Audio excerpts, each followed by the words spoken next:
My paranormal experiences started when I was 10 years old. Hi, folks. My name is Santariga. I'm the founder of the Bronxville Paranormal Society. And this particular experience that I'm going to discuss tonight happened in 2015. I went out with my team, the Bronxville Paranormal Society, and I was out with my cameraman, Bill, and my tech guy, Brian Bowden, and we went out to a location of high strangeness. I had sat at this location a week before, and we had found 3 locations in this particular area. The first one we called the campsite. The second one was the meadow, and the third one is the ridge. We were starting at the ridge because it was the furthest site from the car. We were going to work our way back towards the car. I like to do a day-night investigation. When I do investigations, I like to go old school, new school, low tech, high tech. And we really didn't know what we were going to experience that night. We knew that there were Sasquatches in the area, but other than that, we didn't know how crazy the place was as far as being in the high strangeness. Well, we got to this location and we found what looked like 3 quartz crystal stones set up in a pyramid. So we said, okay, let's do some experiments here. And it was still daylight, and we had set up our base camp there, and we had a stone wall running behind our back. It was about 3 foot high stone wall, and over the stone wall was a ledge that looked down into a swamp. But we were actually facing away from the swamp towards the lake. So anyway, we were working with a thermal camera, and we had bought 2 quartz crystal stones. One was a quartz crystal and one was a rose quartz. And we were trying to do with these 3 crystal stones that were set up in a pyramid shape, was trying to see if we can film energy jumping from the quartz crystal to the rose crystal, because the quartz is the rose is a receiver and the quartz is a transmitter. So we're doing some experiments, and I was looking at this thing through a thermal imager, and it was ice cold. And we called up our team psychic, who's 5th generation, part Native American, down in Arkansas. And we asked her where we were going to expect here at this location. And she said, okay, at this location, you're going to have all kinds of high strangeness. She thought that it would be more of like a Bigfoot experience at this location, along with a lot of high strangeness. So I said, okay. So we hung up the phone with her, and I pulled out a parabolic mic. And while I was listening with the parabolic mic, we caught what sounded like a Morse code coming out of the sky.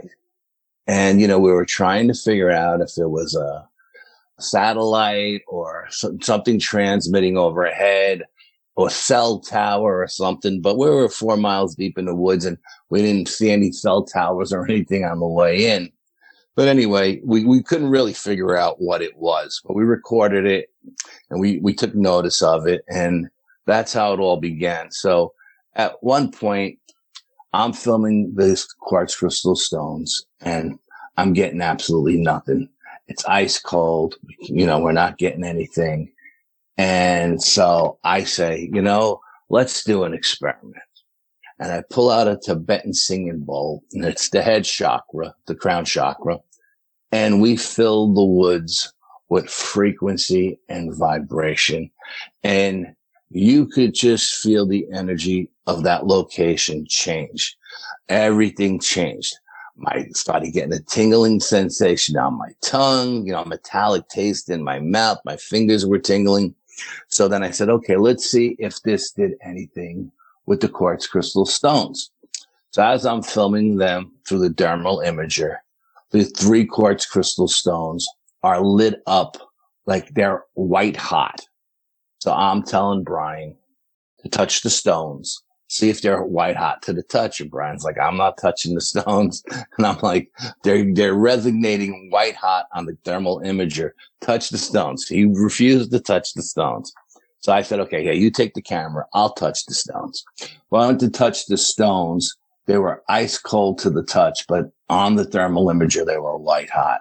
So, we were pretty surprised at what we were getting. We didn't get any transfer of energy through the skulls or anything, but we were couldn't believe what we were getting. And then we broke out the dowsing rods, and the dowsing rods were spinning like helicopter tops. And I broke out a military grade compass, and the compass was spinning like a top. So Brian said, let's call the psychic again to see what's going on. So when we called the psychic again, we told her about all the stuff that we were capturing between the Morse code and everything that's going on with the stones.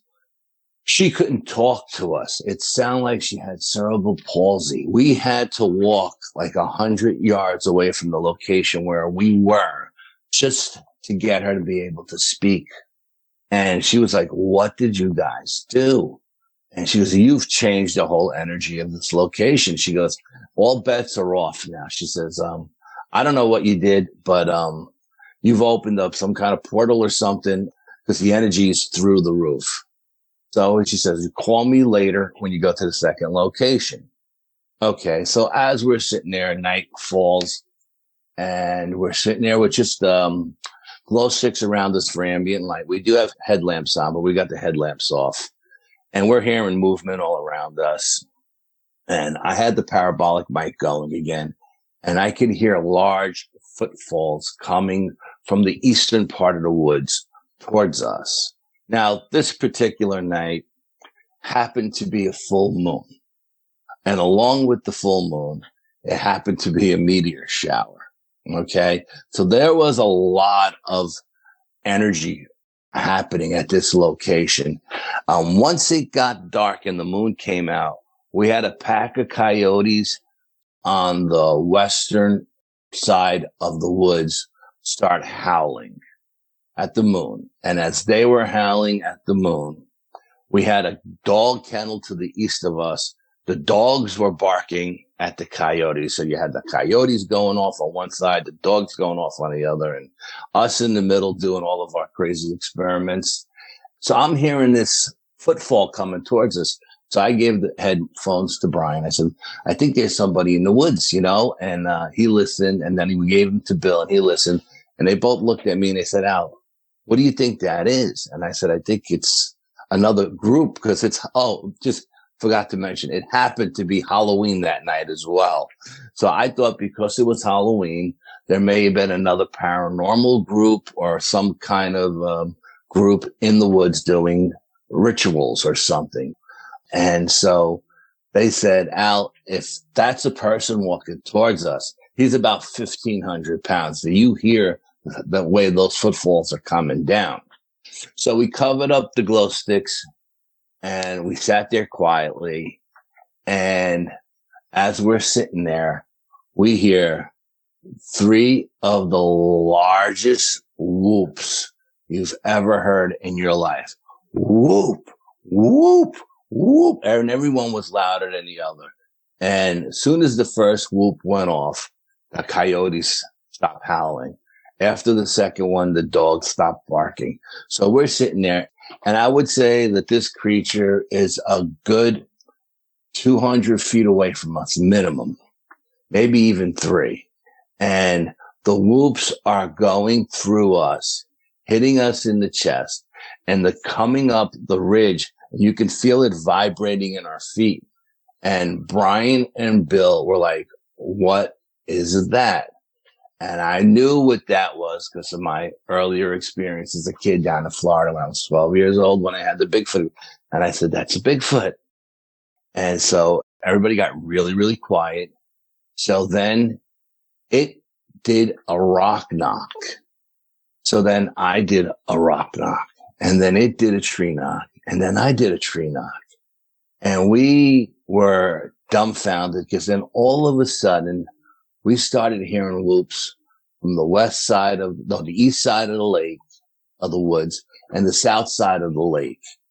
And Brian surmised, this is his theory, the reason why the creature did 3 whoops is because there was 3 of us, and he was telling the other ones in that location, the Bigfoots, there's 3 guys here. Right. Now that's, our best guess. That was Brian's best guess. And then everything calmed down and we were sitting in our chairs and we were just sitting there waiting for what was going to happen next. And Bill was ready to go at that point. He said, maybe we should move off to the second location. And I was like, no, because I felt like there was still more to come.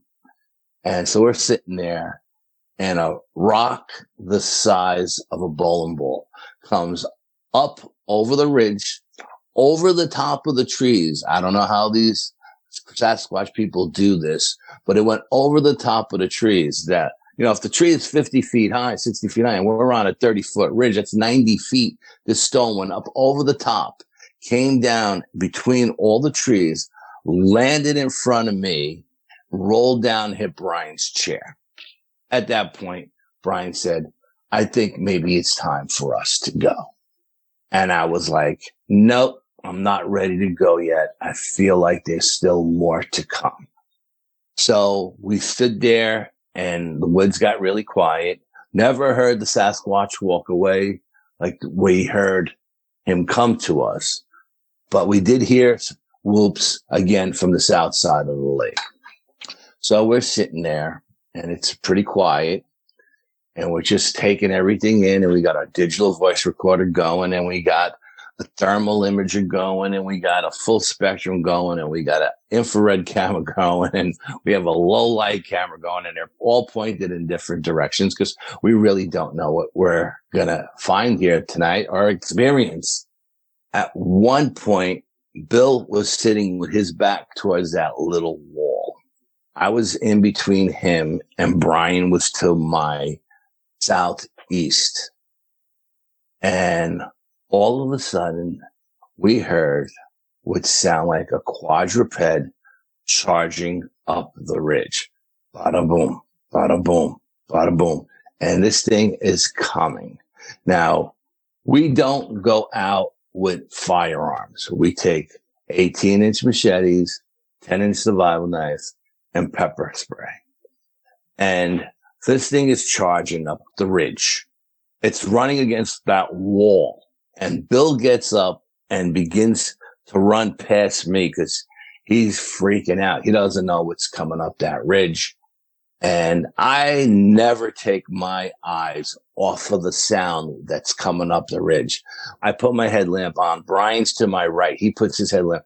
Bill starts to run past me, and I don't know how I did this to this day. I still don't know how I did this, but I reached out as he was running by and I stopped him cold with my left hand and I spun him around and I said, stand your ground.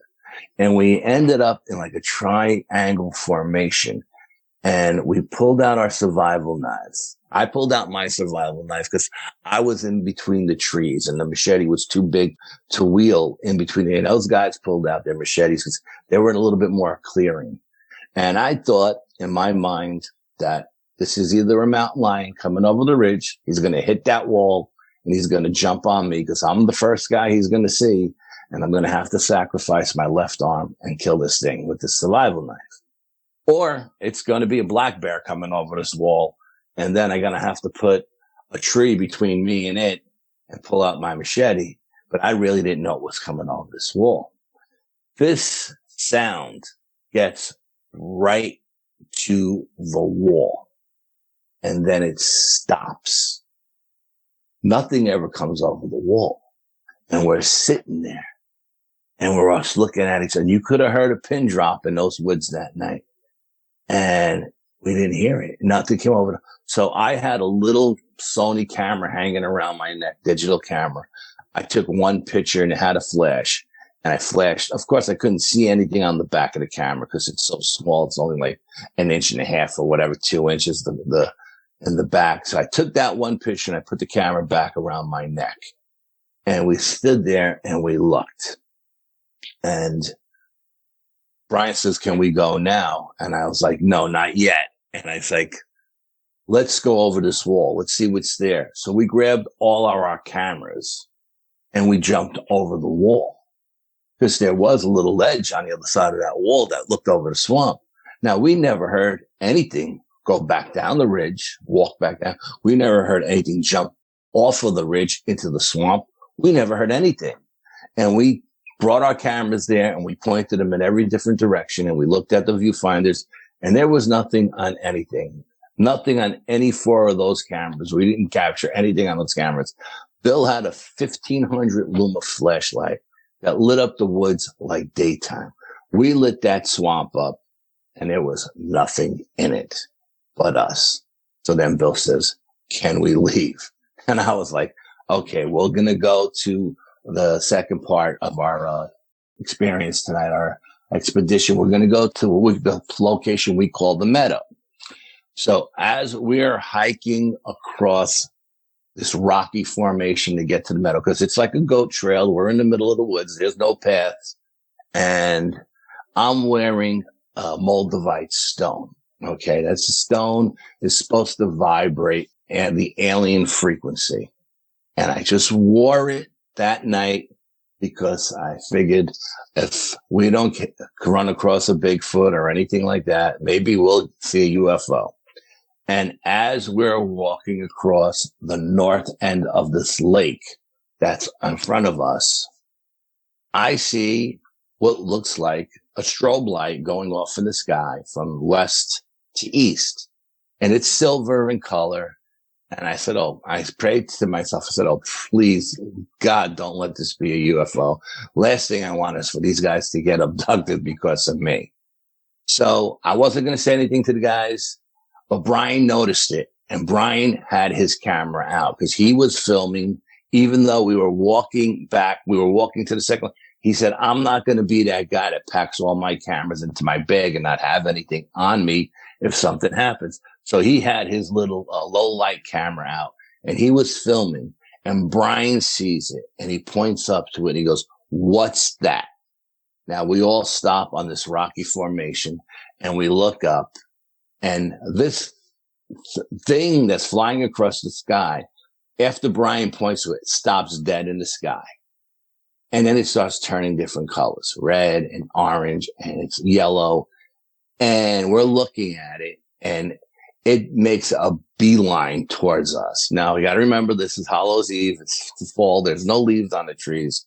So this thing is hovering above the trees, and we're underneath it. And I told the guys, I said, shut off our headlamps. So we shut off our headlamps and we're looking at this thing and Brian is filming and we're all discussing what it is. You know, there's some kind of electrical hum. Is it a drone? It's definitely not a helicopter. We don't know what it is. And when we shut off our headlamps, it hits us with a floodlight and it's hitting it. And we're in this floodlight and we're looking up at it. And it's looking down at us.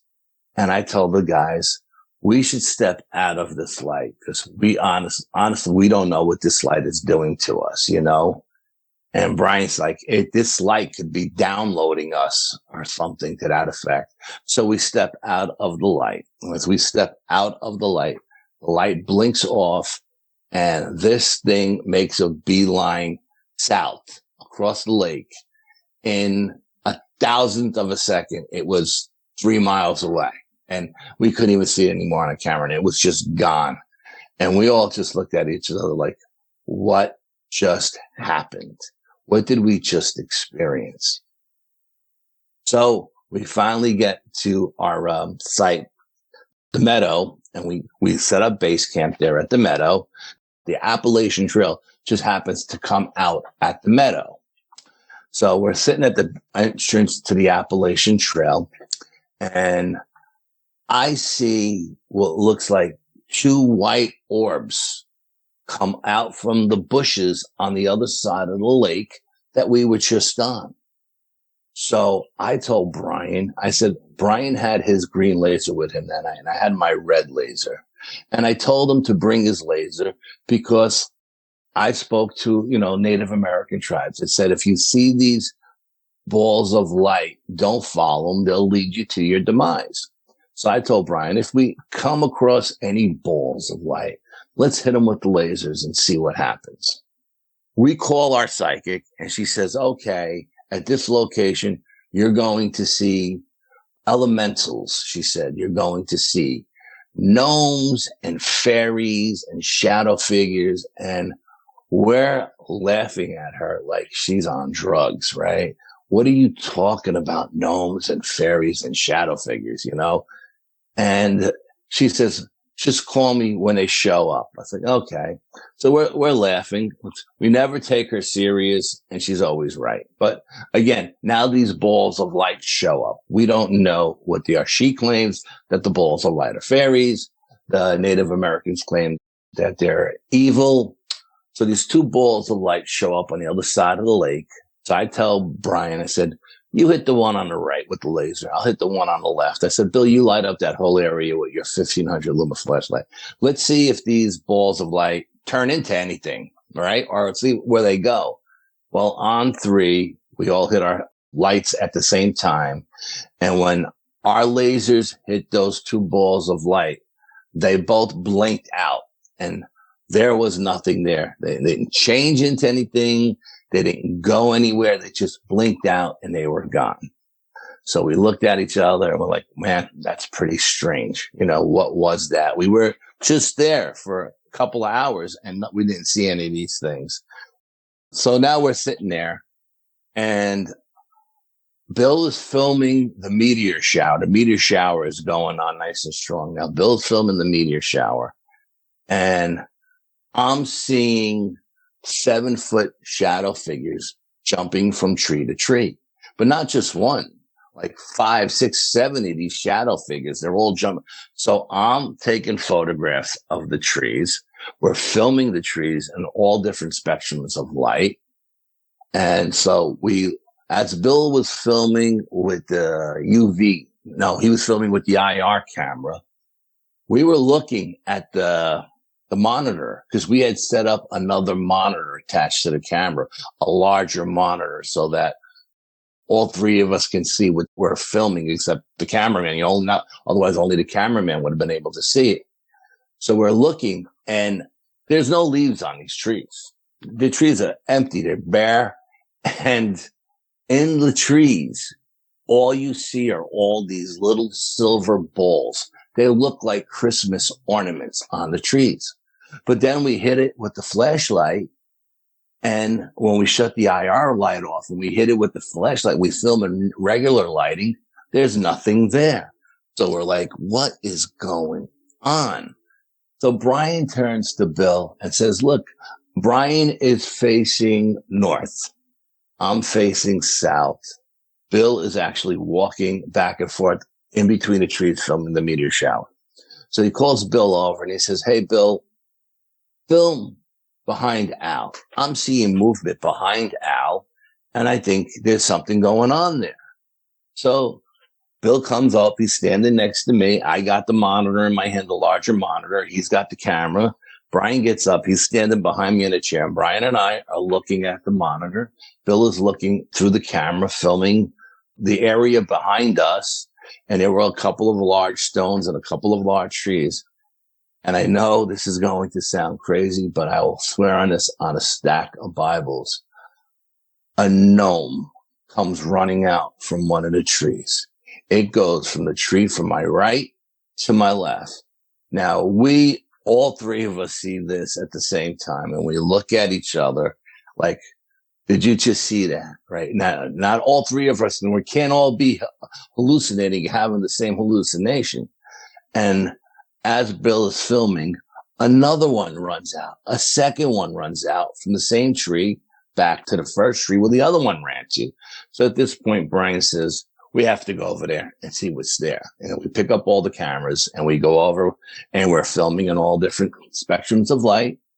And there's nothing behind any of these trees. There's nothing behind any of these rocks. But we know we have an SD card in the extra monitor that we attach to the camera. So we know we have this image of these gnomes on this SD card. So we go back to the base camp and we're sitting there and everything is, settled down for a little while and we're just talking amongst ourselves. When we hear what sounds like a family coming down the Appalachian Trail. This is Hallows Eve. It's 12 o'clock at night, 11:30 at night, or something like that. And who is walking down the Appalachian Trail with their children? You know, you can hear a mother and father walking and talking. Can't understand what they're saying. It's more like a murmur, but we can hear it clear as day. We can hear two little kids giggling, kicking stones. Now we're sitting there, three large men, all of us over 6 foot tall, with these weapons on us in the dark. I say to the guys, let's put our headlamps on so these people see us when they come out and we don't freak them out and think, you know, it's Halloween and we're going to kill them or something, you know? So we put our headlamps on. As soon as we put our headlamps on, the sound stops. And there's no more walking, and there's no more murmuring, there's no more giggling, and nothing comes out of the Appalachian Trail. And we really expected a family of four to step out onto the meadow and, you know, have to explain ourselves why we're there. No one comes out. So I said, Bill, grab your flashlight. Brian, come on, let's leave our equipment here. Let's go in and let's see, maybe something happened to this family. Maybe they need our help.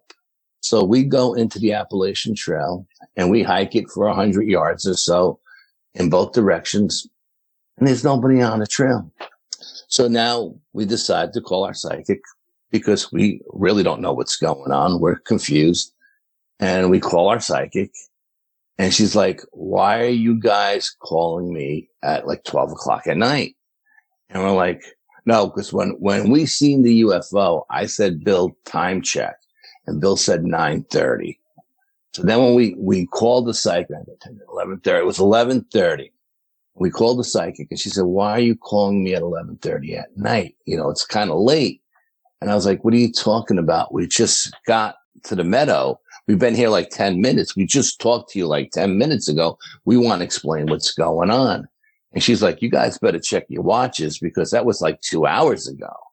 She goes, you guys lost 2 hours of time? And I was like, no, we can't be. We just got here the three of us are arguing. We're saying, no, we just got here like 10 minutes. We just talked to you. So we explained to her what just happened with the family. We tell her about everything that she said we were going to see that came true. And she says, you guys are in a time-space continuum. And that family that you heard walking down the Appalachian Trail that night is not going to be there till 11:30 tomorrow morning. So we're just like looking at each other, shaking our heads like, could this be possible? You know, could we really have been in a time-space continuum? You know, we all know what we heard. I mean, I don't believe that three different people could have the same hallucination. But we say, okay, we take her for what she says. And I said, look, it's 11:45. Let's pack up and go to the campsite because the Appalachian runs past the campsite. And there's been a lot of Bigfoot sightings at this campsite. So we get to the campsite right at 12, which is exactly when I wanted to get there. And we set up our camp and we're sitting there. And I don't know if it was Brian or Bill, but he says, tonight's the night we have to set our watches back an hour. So it's not really 12 o'clock. It's only 11. Now we've been in these woods 12 hours straight, and the energy at this location has drained us immensely. And we look at each other and like Brian and Bill's like, Al, do you really want to sit here for another hour? Because if we sit here till 12, we're probably not going to leave till 2, and we're all pretty drained.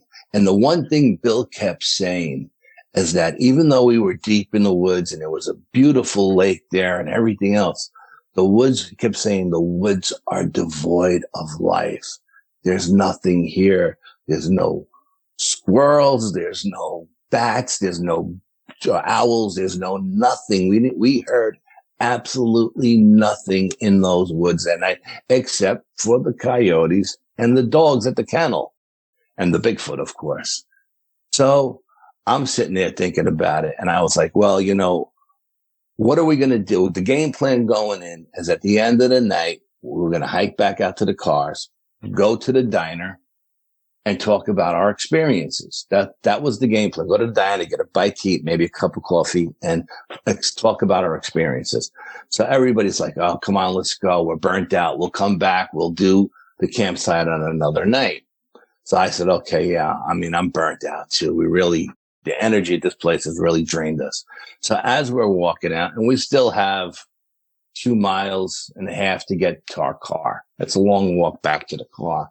And as we're walking out, we're discussing between us what a crappy night it was. Nothing happened. We spent 12 hours in the woods and we didn't get anything. And like, for the life of me, I don't know why we had this conversation after everything we just experienced. But we also noticed the closer we got to civilization, the more animals we were running into. We were seeing raccoons and possums and deer and, a lot more nocturnal animals. Owls were all out, but it was closer to civilization than deep in the woods, which didn't make any sense. So we finally get to our cars, and instead of going to the diner like we planned on going, everybody went in different directions. Everybody went home. Brian drove back down to the Bronx. I drove to where I live. Bill drove across the river, the Hudson River, to where he lived on the other side of the river. And no one talked about it. The next morning, Brian is getting up for breakfast. He doesn't have a shirt on, and his little daughter says to him, Daddy, you have a baby's handprint on your chest. And Brian's like, what are you talking about? She goes, look in the mirror. There's a baby handprint on your chest. And he looks in the mirror and he's got this, looks like a child's handprint, like someone slapped him on his chest. And he's coughing up blue phlegm. So he calls me up and he says, hey, I got this child's handprint on my chest and I'm coughing up blue phlegm. Are you experiencing anything strange? And I was like, yeah, I woke up with a fat lip. I feel like I have something implanted underneath my top lip. It's hard as a rock and it's swollen and it's, I don't know how it got there. Now, none of us fell that evening. No one got injured on this expedition, because people haven't gotten injured before because the area is so treacherous. So Brian says, let's call Bill. We call Bill up on a conference call and Bill says, man, I had some night. I had a visitation. Like he was seeing shadow figures in his house. He thought they were aliens and he woke up with a lump on the back of his head, like a knot the size of a baseball on the back of his head. He says, I got this giant lump on the back of my head. I don't know where it came from. Nobody hit me last night, with a baseball bat or anything. So we said, let's call Cindy. So we get Cindy on the phone and the psychic says, well, I don't know about you guys, but the arm I was using to talk to you guys on the phone, I have a rash from my wrist to my elbow. And I don't know where that came from. And I don't know what kind of rash it is. And I don't know how I got it. And she's the psychic and she doesn't know. And she's in Arkansas and we're in New York. So we just look at one another. So we go to Bill's house because he's got like these 3 giant screen TVs to review all the evidence. And we put the SD card in with the Gnomes. Now we're really excited about this one because, we couldn't believe we captured it. And the whole SD card is corrupted. There's nothing on it. But the camera did film those tree ornaments, like Christmas tree ornaments in the tree. So we do have that. And we do have the recording of the 3 whoops. And while we were putting our evidence up on YouTube and Facebook, Brian likes to put everything up raw. And he puts the thing out there. He says, look, if you guys find anything, we're just working Joes. We don't have a lot of money. This is the equipment we use. If you have better equipment than us and you find anything, contact us. Here's the BPS hotline. So guy calls me up and he says, hey, Al, I'm from California and I was reviewing your evidence And you know that stone wall you took the picture of? And I'm like, yeah. He says, you caught a dog man behind that stone wall. And I'm like, what are you talking about? He goes, if you look carefully, there's a snout, looks like a muzzle, like a pit bull muzzle with pointed ears. You could see eyes shining a nose, sniffing you guys over that wall. So he sends me the photograph, and I think it's Photoshop, because I'm like, nah, this can't be true. We reviewed this evidence. Nobody's seen a dog man behind that wall. We have 7 guys on the team and no one noticed it. Well, I review the evidence again. I take the SD card, I put it in my computer, and I look, and to my surprise, there it is. And I don't know how we didn't notice it. I mean, we looked at it with fresh eyes and we still didn't notice it. So then the guy calls me up a couple of days later. He goes, when you were in the meadow and you had all that crazy stuff happening to you. And I'm like, yeah. And he's like, underneath this little red oak, a maple, it was a little red maple. He says, there's a Sasquatch sitting under that tree watching you guys. And I'm laughing. I'm like, come on, you got to be kidding me. Because we looked at these photographs. Now, the photograph that he's talking about is very, very strange. We have all kinds of orbs in those photos. Red, white, green, blue, yellow, you name it. We got every color under the sun in there. And some of them have faces in it. And I'm thinking we were so distracted by all the orbs in the photograph that no one ever thought about blowing up the outer edges of the photograph and looking. Well, this guy sends me the photograph of a Sasquatch sitting underneath this little red maple and is watching us. So again, I think it's CGI. I'm like, there's no way this is photoshopped, right? I go back to my camera and I get the SD card and I put it in the computer and I look and I blow up that corner of the photograph. I crop out all the orbs, and unbelievable, there's a Sasquatch, and it looks like it's got like a lion's head.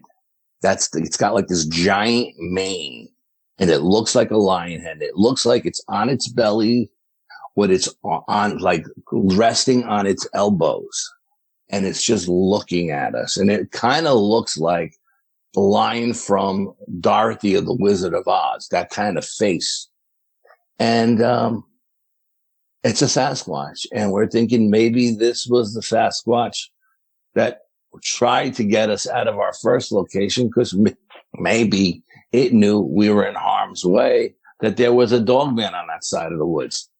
Honest to God. I mean, we threw all kinds of theories up after that, but, people other than ourselves weren't reviewing our evidence. We would have never seen it.